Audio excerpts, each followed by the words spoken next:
Assalamualaikum warahmatullahi wabarakatuh. Nama saya Fathan Abdul Razak. Di sini saya akan menjelaskan sedikit materi tentang humanisme dan renaissance sebagai gerakan ilmu dan awal filsafat pada era modern. Baik, yang pertama yaitu humanisme. Humanisme menurut Ali Syariati yaitu berkaitan dengan eksistensi manusia. Aliran ini memandang bahwa manusia adalah makhluk yang mulia sehingga semua kebutuhan pokoknya itu hanya diperuntukkan untuk memperbaiki spesiesnya. Dalam aliran humanisme ada 4 aliran. Yang pertama, liberalisme barat. Liberalisme barat menyatakan sebagai pewaris asli filsafat dan peradaban humanisme dalam sejarah.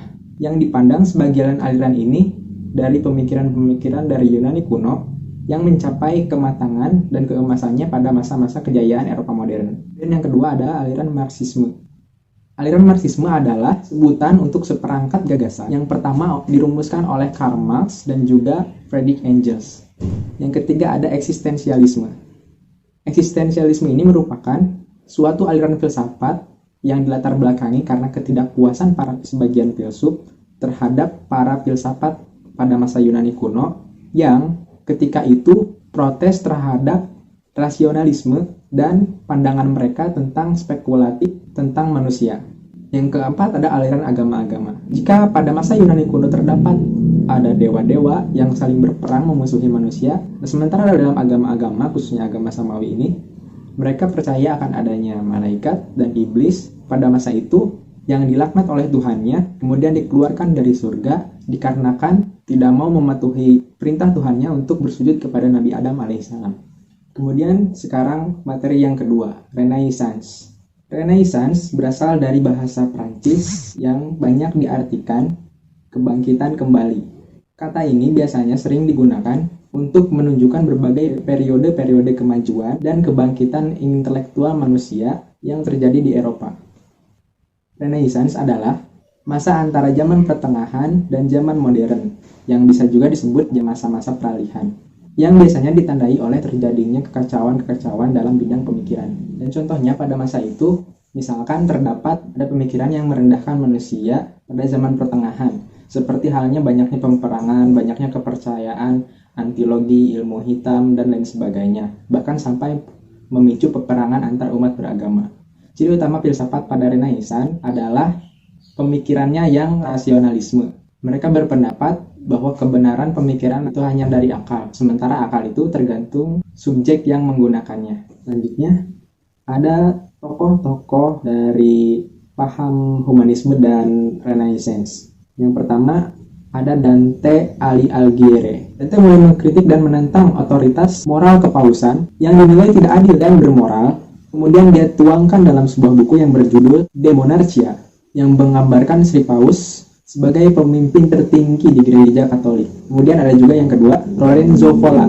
Lorenzo Pola ini ada salah satu ungkapannya yang paling terkenal, yaitu mengorbankan hidup demi kebenaran dan keadilan adalah jalan menuju kebajikan tertinggi, kehormatan tertinggi, dan pada hal yang tertinggi. Dan banyak hasil karyanya seperti De Volupte, De Libero Erectio, dan masih banyak lagi. Kemudian yang tokoh yang ketiga, ada Francesco Petrarca. Beliau adalah seorang humanis yang mengagumi hal yang naturalis, polos, dan apa adanya. Salah satu ungkapannya dituangkan dalam sebuah lukisan yang dia beri nama Ikaros. Kemudian yang kelima ada Desidero Erasmus. Hasil karya beliau dibagi 3. Yang pertama, mengungkap segala kelemahan dan penyakit korup dan munafik. Yang kedua, pesan moral untuk memperbaiki mentalitas kaum Katolik.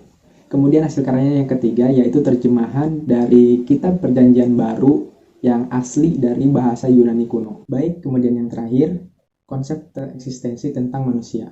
Kaum radikalis yang merupakan pemikir-pemikir humanisme modern menyatakan singkirkan Tuhan dari kaidah moral dan gantikan dengan kata hati, sebab manusia adalah makhluk yang mempunyai hati bersifat moral bawaan. Jadi kesimpulannya adalah humanisme adalah pandangan yang menyatakan bahwa manusia dapat memahami dunia serta keseluruhan realita dengan menggunakan pengalaman dan nilai-nilai kemanusiaan secara bersama-sama. Sementara Renaissance diartikan sebagai kebangkitan, kelahiran kembali, dan suatu zaman pencerahan. Jadi sebetulnya humanisme dan Renaissance ini saling berkaitan satu sama lain, saling pengaruh dan mempengaruhi. Sebagai mahasiswa, hendaknya kita mengetahui bahwa adanya filsafat tentang humanisme dan renaissance dan segala perkembangannya.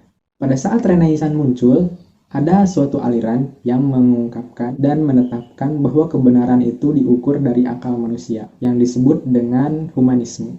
Aliran ini lahir disebabkan oleh kekuasaan gereja yang telah menafikan berbagai penemuan manusia, bahkan dengan doktrin-doktrin dan kekuasaannya, gereja telah meredam filosof-filosof dan ilmuwan yang dipandang dengan penemuan-penemuannya yang berupa karya ilmiah, telah mengingkari kitab suci mereka yang selama ini dijadikan acuan oleh kaum-kaum Nasrani. Sekian sedikit pemaparan materi dari saya, semoga bermanfaat. Ditutup dengan nun wal qalami wa ma yasturun. Wassalamualaikum warahmatullahi wabarakatuh.